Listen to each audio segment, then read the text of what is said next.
ఎమ్మెల్యేల కేసులో కాసేపట్లో విచారణ జరగనుంది. సుప్రీంకోర్టు ఆదేశాల మేరకు కేసును త్వరగా పూర్తి చేయాలని స్పీకర్ నిర్ణయించారు. ఈ రోజు ఇరు వర్గాల ఫైనల్ వాదనలు స్పీకర్ విననున్నారు. మధ్యాహ్నం 2:30 గంటలకు కేసు విచారణ జరగనుంది. కడియం శ్రీహరి, దానం నాగేందర్ రెండు కేసులను స్పీకర్ విచారించనున్నారు. లిఖితపూర్వకంగా నివేదికలను సమర్పించాలని ఇరు వర్గాలకు ఇప్పటికే సూచించారు. ఈ మేరకు స్పీకర్ విచారణ చేపట్టనున్నారు.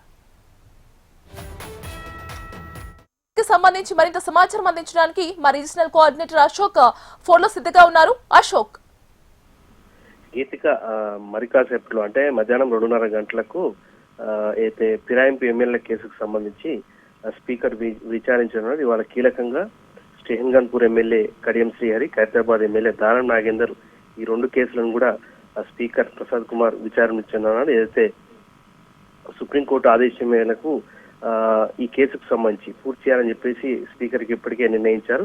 ఇప్పటికే అయితే ఇరు వర్గాలకు సంబంధించినటువంటి ఫైనల్ ఆర్గ్యుమెంట్ ను స్పీకర్ విన్నారు. అలాగే ఇవాళ కడియం శ్రీహరి, దానం నాగేందర్ ఈ రెండు కేసులకు సంబంధించి కూడా లిఖితపూర్వకంగా నివేదిక సమర్పించాలని చెప్పేసి ఇరు వర్గాలకు సూచించారు. అయితే పార్టీ ఫిరాయింపుకు సంబంధించి వీరిపై ఆరోపణ చేసినటువంటి ఎవిడెన్స్ కు సంబంధించి బీఆర్ఎస్ పార్టీ నుంచి ఇప్పటికే స్పీకర్ అందించారు. అయితే వీటికి సంబంధించి తాము పార్టీ మారారా అన్నటువంటి కోణంలో అయితే ఇద్దరు ఎమ్మెల్యేలు కూడా లిఖితపూర్వకంగా ఇవ్వాలని చెప్పేసి కూడా స్పీకర్ ఆదేశించిన నేపథ్యంలో 2:30 గంటలకు మధ్యాహ్నం ఏదైతే దీనికి సంబంధించిన విచారణ జరగనుంది. గీతిక,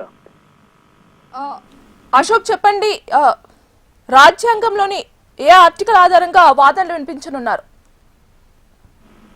మనం చూస్తున్నాం ఈ కేసుకు సంబంధించి ఖచ్చితంగా కొంత కొనసాగుతుంది. ఎందుకంటే దానం నాగేందర్ ఏదైతే బీఆర్ఎస్ పార్టీ ఎమ్మెల్యేగా ఉంటూనే కాంగ్రెస్ పార్టీ బీఫామ్ పైన పోటీ చేయడం జరిగింది. సో ఈ వివరణకు సంబంధించి ఎలా ఉండబోతున్నటువంటి ఒక ఉత్కంఠ మాత్రం కొనసాగుతుంది. ఎందుకంటే ఇప్పటి వరకు జరిగినటువంటి ఏదైతే 10 మంది ఎమ్మెల్యేలకు సంబంధించి ఫిరాయింపు కేసుల విషయంలో ఎటువంటి ఆధారాలు లేవని చెప్పేసి కూడా 8 మంది ఎమ్మెల్యేలకు సంబంధించి స్పీకర్ కొట్టివేయడం జరిగింది. సో ఈ ఇద్దరు ఎమ్మెల్యేలకు సంబంధించి అయితే స్పష్టమైనటువంటి ఆధారాలను బీఆర్ఎస్ సమర్పించింది. సో ఈ ఆధారాలకు సంబంధించి ఈ వర్గాల నుంచి ఏదైతే కడియం శ్రేయర్ కావచ్చు, దానం నాగేందర్ ఈ ఇద్దరు ఎమ్మెల్యేలకు సంబంధించినటువంటి వర్గాల నుంచి కూడా పూర్తిస్థాయి రిపోర్టు లిఖితపూర్వకం ఇవ్వాలని చెప్పేసి స్పీకర్ కోరినటువంటి నేపథ్యంలో ఇవాళ మధ్యాహ్నం 2:30 గంటలకు స్పీకర్ ముందు లిఖితపూర్వకంగా వివరాలు సమర్పించనున్నారు. సో ఈ నేపథ్యంలో అసలు ప్రధానంగా దానం నాగేందర్ ఖైరతాబాద్ ఎమ్మెల్యే ఎటువంటి వివరణ ఇవ్వబోతున్నారు తుది నివేదికకు సంబంధించి, సో దానిపై స్పీకర్ కూడా ఎటువంటి నిర్ణయం తీసుకోబోతున్నారు. అలాగే కడియం శ్రీహరి కూడా ఆయన కూతురు